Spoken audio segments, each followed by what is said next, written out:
theory. It's not a conspiracy. It's a war plan in operation already. It's in the advanced stages. But Pakistani society had recognized this game plan at least 2 years ago. Armed forces were able to regroup. So society organized, coordinated, backed up the armed forces, and then the massive security operation in Swat Valley in the tribal areas, which has basically broken the back of the Indian-backed insurgent groups. And so now there is terrorism, but that is localized terrorist incidents not capable to break a country. So the threat is over now from that aspect. But the government which is in Islamabad is a totally compromised, corrupt government installed under the name of democracy by the CIA and the Americans. And on the other hand, the IMF policies which are being, and the blockade of water, they are designed to create an economic collapse in Pakistan, a food agriculture crisis in Pakistan. So unless this government is removed immediately, Pakistanis will have to face a much tougher time in future. But the awareness is there. The nationalists and patriots are making a counter-attack in all access on the ground level.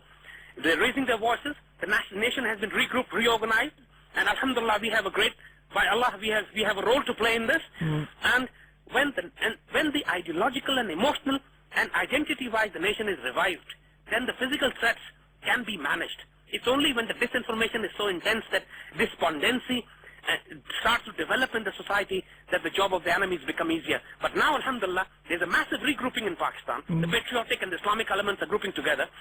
And the awareness level that the Americans wanted this game, as the media, the intellectuals, the youth, the armed forces have understood this game. And lately you would see that the Americans have been very disturbed that the Pakistan army has been taking independent steps, which are very too much to the dislike of the Americans. For example, Pakistan signed a gas pipeline deal with the Iranians, which the Americans never wanted. Pakistan signed a nuclear reactor deal with China, which the Americans never wanted.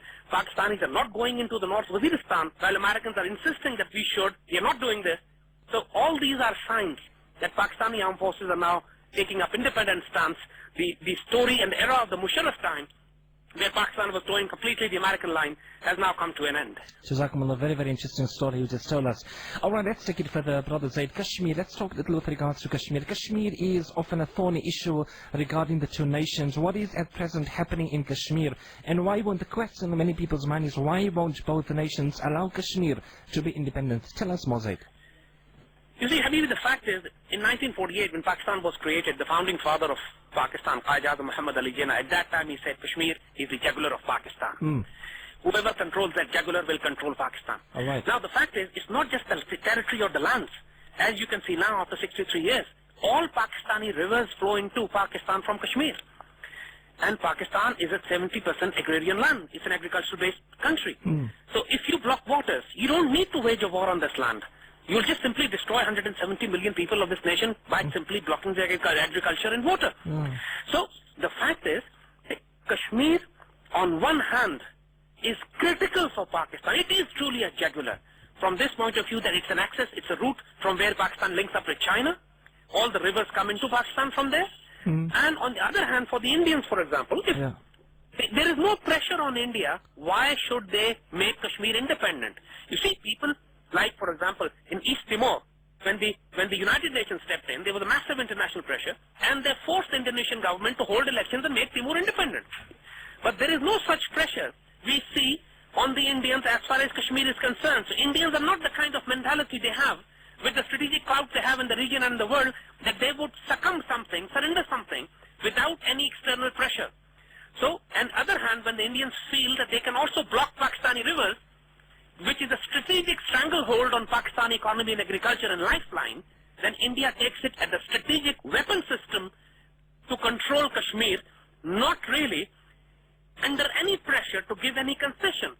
So we don't see any reason why would India give any concession. And with the weak government in Pakistan, there's no pressure on India in any case. So as the crunch time increases, the pressure increases on Pakistan, the mood in Pakistan is going to get more serious, perhaps more violent.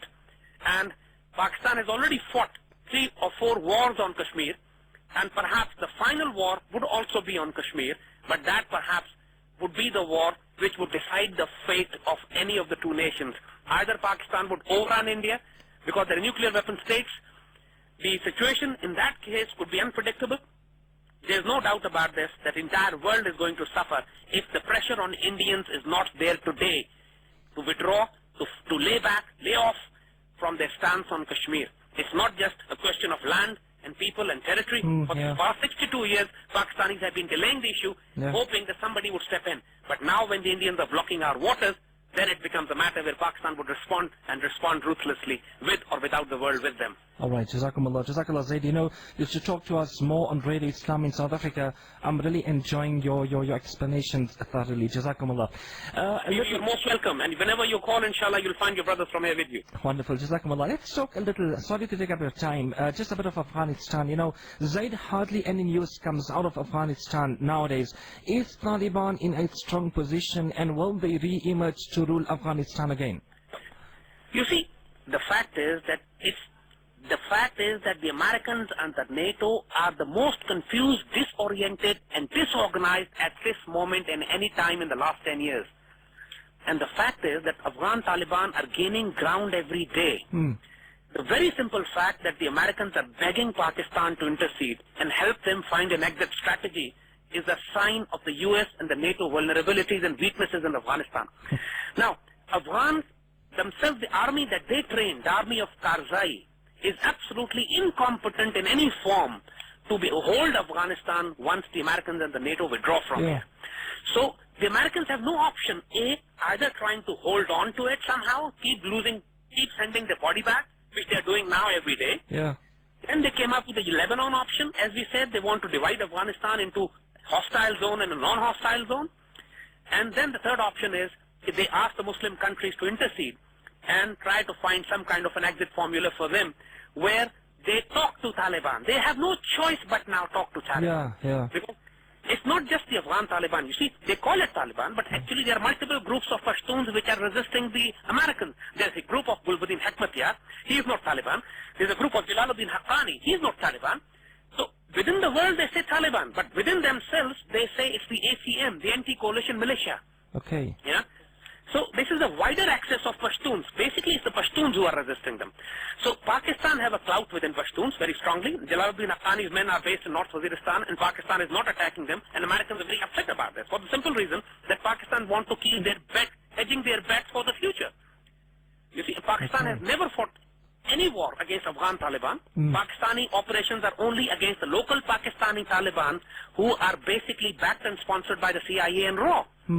And who do not fight against the Americans, but fight only against the state of Pakistan and the Pakistani people. So this is something that the Americans are extremely upset about.